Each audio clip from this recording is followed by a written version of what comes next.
यौम आज़ादी पाकिस्तान के हवाले से चंद अशार आपके पेश खिदमत है। समात कीजिएगा और कमेंट बार में अपनी राय का इजहार करना मत भूलिएगा।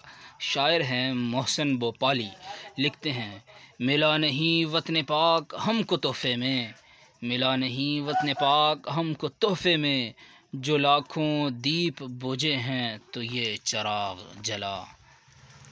परीन शाकिर के एक शेर, कहती हैं बख्त से कोई शिकायत है न इफ़लाक से है, बख्त से कोई शिकायत है न इफ़लाक से है, यही क्या कम है कि निस्बत मुझे इस खाक से है।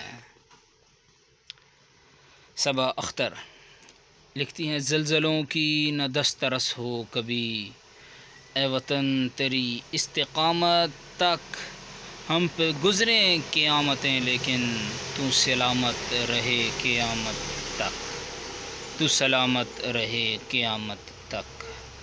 मुनव्वर राना का एक शेर और आपके नज़र करता हूँ।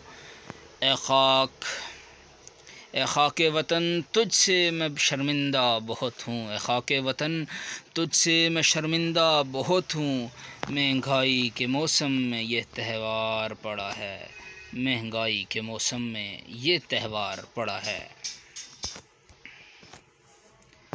जाफ़र ताहिर का शेर, ए वतन जब भी सरदश्त कोई फूल खिला, देख कर तेरे शहीदों की निशानी रोया।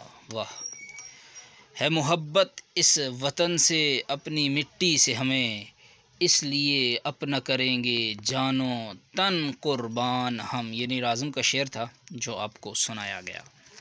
नज़रुल इस्लाम लिखते हैं वतन की पासबानी जान ईमान से भी अफजल है, वतन की पासबानी जान व ईमान से भी अफजल है, मैं अपने मुल्क की खातिर कफन भी साथ रखता हूँ।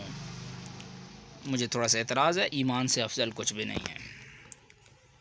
डॉक्टर आरती का आखिरी शेर पेशे खिदमत है, कहती हैं इस तरह लड़ते रहे तो एकता मिट जाएगी, इस तरह लड़ते रहे तो एकता मिट जाएगी, देखना ये देश एक दिन खोखला रह जाएगा। नहीं, ऐसा नहीं होगा। इंशाअल्लाह हम तरक्की करेंगे और एक अज़ीम वतन मुमलिकत तामीर करेंगे, जिसकी ताबीर चंद सालों में मुमकिन हो सकेगी। वस्सलाम।